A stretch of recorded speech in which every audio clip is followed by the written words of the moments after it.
Hello and welcome to Reality TV News Update, where you'll find the most recent news, entertaining moments, and exclusive behind-the-scenes content. We may receive compensation as an affiliate if you make a purchase through one of our links. The process is as follows. Warning: The Traitors Season 4 episodes Cut the Head Off the Snake and If You're Gonna Come For Me, I'll Finish You contain spoilers below. Read at your own risk by streaming the episodes with a Peacock subscription. The Traitors recently dropped 2 more episodes on Peacock, and if you're a Big Brother fan, you'll probably be disappointed once more. Despite being a faithful, Tiffany Mitchell was voted out, and since Ian Terry became the first player to die this season, all BB players are out of the game. The reasons why Big Brother players fail on the Traitors have been discussed and written about on the site, where we have a few CBS reality show fans. I have some new ideas to share with the group now that Tiffany has left, and we hope that the next house guests who will visit Alan Cummings' castle will do better. Players on Big Brother talk too much, and it's not the house. In The Traitors, I believe that Tiffany's biggest mistake was that she talked too much. By revealing 3 people she believed to be traitors, she showed all of her cards, alarming Eric Nam and everyone else. She might have had more time to marinate her thoughts and theories if this were the Big Brother house.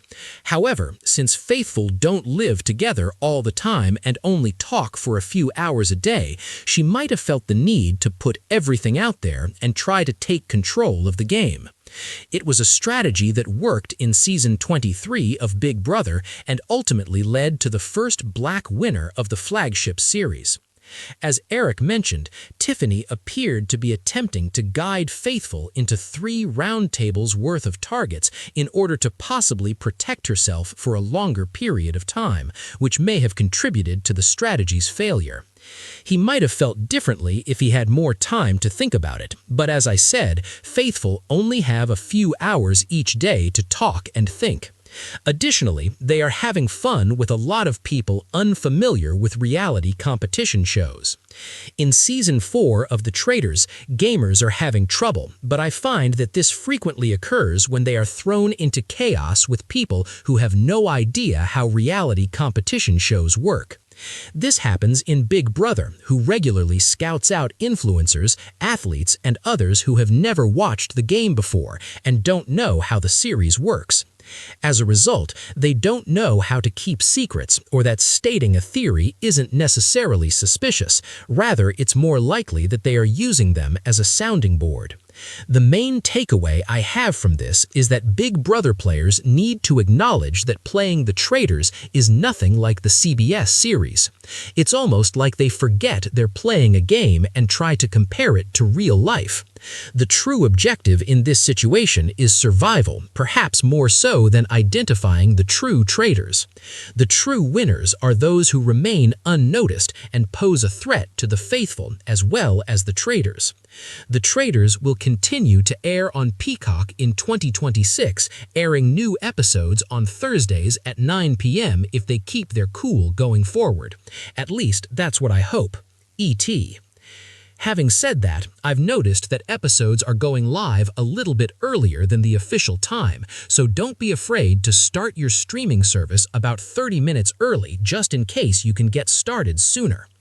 Not only were the plot twists, betrayals, and psychological warfare in Season 4 of The Traitors fascinating, but it also made it clear that Big Brother players may not be nearly as prepared for this game as many fans believe. It appears to be logical on paper. Since Big Brother focuses on alliances, deception, strategy, and social manipulation, shouldn't its alumni rule a game like The Traitors? The reasons for this are more nuanced than simply different formats, as Season 4 suggests. The most significant difference lies in the information flow between the games. Big Brother rewards players who are able to control narratives, adapt to a semi-predictable power cycle, and slowly build trust over weeks. Repeat: HOH, nominations, veto, eviction. The structure is still known by players even when chaos breaks out. There is no reliable rhythm in the Traitors. Information is intentionally fragmented and power is intentionally opaque. With clues that are not always accurate or complete, players are often put under emotional pressure to make decisions that could save their lives or not. Big Brother players who are accustomed to meticulous long-term planning may become paralyzed or overthink every move. The choice between visibility and invisibility is another important issue. Being visible can be a strength on Big Brother. Strong personalities often survive because they build social capital, win competitions, and become valuable alliance members. Visibility is a risk in the Traitors.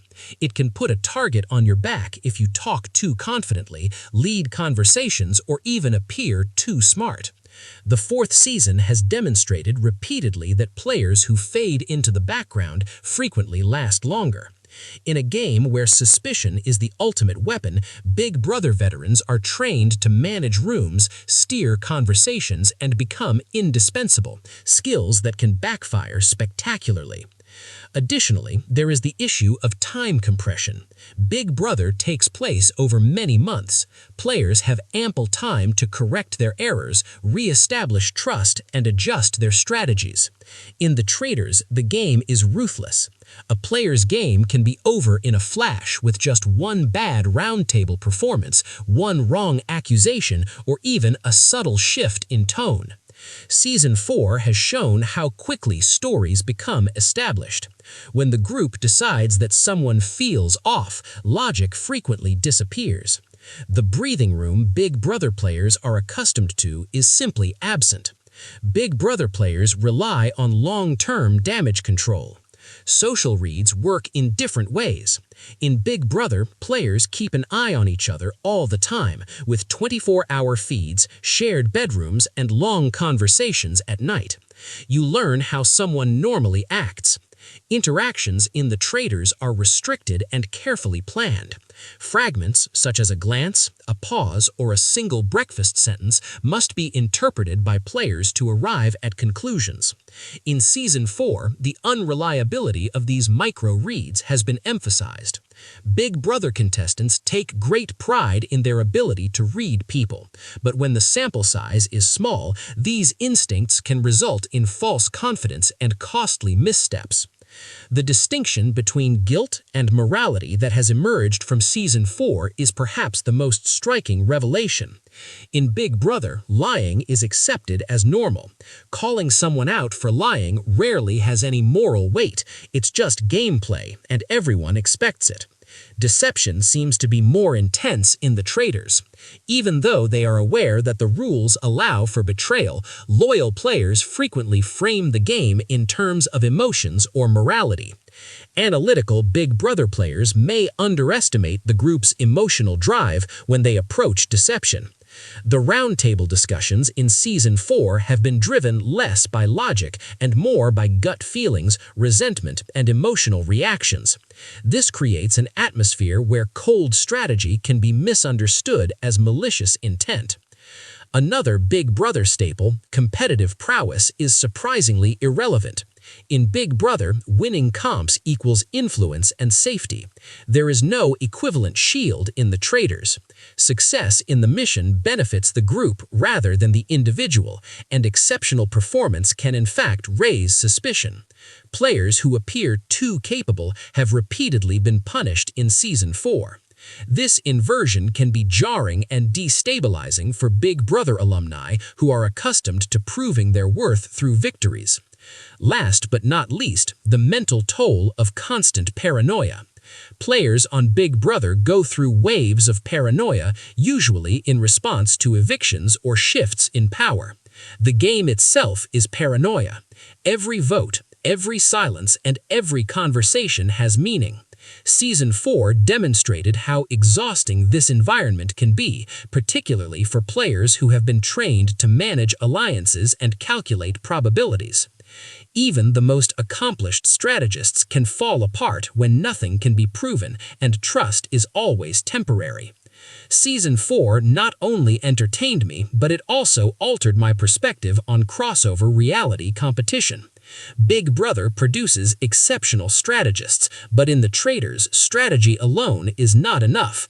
The game emphasizes emotional intelligence over overt manipulation, restraint over control, and ambiguity over clarity. Big Brother players aren't bad at the game. Rather, the game is basically asking them to forget everything that made them successful in the past. That, more than anything else, explains why so many Big Brother contestants enter the Traitors as potential dangers and leave much earlier than anticipated. Going into Season 4 of the Traitors that players with Big Brother backgrounds would do well. After all, Big Brother is founded on psychological endurance, alliance building, social manipulation, and deception. In a game about lies and betrayal, any group of reality competitors ought to feel at home. However, as Season 4 progressed, it became impossible to ignore an unanticipated fact. Many of the skills that make someone successful on Big Brother can actually be to their disadvantage on the Traitors. Season 4 didn't just entertain, it completely reframed how I view crossover strategy between these two shows. Structure is the first and most obvious distinction. Big Brother is predictable by design. There is a predictable pattern to every week: head of household, nominations, veto, campaigning, and eviction. Players are aware of the framework they are operating within, even during chaotic weeks. Long-term planning is made possible by this structure. Players are able to plan for several weeks ahead, control damage, and gradually alter their positioning. The Traitors does not provide such ease. Uncertainty is the foundation of the game. Rules change, unexpected turns happen, and power is deliberately kept hidden. Season 4 made it clear how disorienting this can be, especially for players who are used to planning out scenarios for the future. When there is no stable roadmap, strategic planning becomes less about logic and more about survival. The manner in which visibility is punished rather than rewarded is yet another major revelation from Season 4. Being socially engaged and strategically vocal can be extremely advantageous in Big Brother. Players who make themselves indispensable, establish relationships, and lead conversations frequently control the house. On the Traitors, the same conduct can result in death. Even for the right reasons, standing out raises suspicion. A quick trip to the round table with your name at the top of the list often results from leading discussions, naming suspects with confidence, or appearing too calculated. Big Brother players learn to control rooms and shape stories, but the Traitors rewards those who let others self-destruct and blend in. Season 4 also made it clear how gameplay is fundamentally altered by compressed time. Players on Big Brother are accustomed to recovering from mistakes over several weeks or even months. A bad week's reading doesn't necessarily mean your career is over. You still have time to rebuild trust and reposition yourself. A single error can result in death in the Traitors. One awkward accusation, one poorly timed defense, or one clearly panicked moment can permanently ensnare a narrative. Season 4 demonstrated how quickly groupthink can take control. Logic frequently loses its significance once suspicion sets in. Players on Big Brother who rely on long-term persuasion simply lack the runway they are accustomed to. Another area in which Big Brother instincts may fail is social reading. Players in Big Brother live together round the clock. They watch each other's routines, moods, and typical behavior. These patterns become valuable data over time. Interactions are limited and carefully staged in the Traitors. From brief conversations, facial expressions, and fleeting moments, players must make inferences. The lack of dependability of these micro-reads was emphasized in Season 4. Big Brother players take great pride in their ability to read people, but when there isn't much information available, those reads can lead to overconfidence, which is dangerous in a game built on suspicion. The way that emotions influence decisions is perhaps the most surprising difference. Lying is expected in Big Brother. Despite the fact that everyone else is lying, pointing it out rarely has a moral impact. It's just a part of playing. Deception seems more personal in the Traitors. Even though the rules allow for betrayal, loyal players frequently feel betrayed emotionally. The roundtables in Season 4 were driven less by logic and more by emotions like hurt, frustration, and instinct. In a game where emotional resonance is just as important as strategy, Big Brother participants tend to approach deception analytically, but this detached approach can make them appear cold or untrustworthy. Another Big Brother characteristic that does not translate well is competition strength. The benefits of winning Big Brother competitions include security, authority, and credibility. There is no performance-based individual protection in the Traitors. The group, not the standout player, benefits from missions. Season 4 repeatedly demonstrated that overachieving can actually cause problems. In a game where competence can be mistaken for guilt, Big Brother alumni who are accustomed to proving their worth through wins may struggle to suppress that instinct. The constant paranoia comes next, and it hits differently in the Traitors. Waves of Big Brother paranoia typically follow nominations or evictions. There are times of calm when players feel safe. Paranoia never goes away in the Traitors. Every vote, every nod, and every smile matters. Season 4 demonstrated how mentally draining this setting is. When nothing is verifiable and trust is always temporary, Big Brother players who are conditioned to calculate odds and manage alliances can become overwhelmed. In the end, it was revealed that the Traitors is a psychological pressure cooker rather than a strategy game in the traditional sense. It rewards patience over control, emotional awareness over pure logic, and subtlety over dominance. Players who participate in Big Brother have a reputation for being master manipulators, which immediately makes them targets. Worse still, they often attempt to play the game they are familiar with rather than the one they are actually in. That was the main point of Season 4's message. It's not that Big Brother contestants are bad competitors. Many of them are outstanding. But the Traitors asks them to unlearn the very instincts that once kept them safe. It requires restraint when Big Brother encourages action, silence when Big Brother rewards influence, and emotional adaptability when Big Brother places an emphasis on structure. Not only did watching Season 4 change how I see the Traitors, but it also changed my thinking about reality competition in general. It is not always wise to outplay everyone in the room. Sometimes it's just to stay alive long enough for someone else to kill themselves.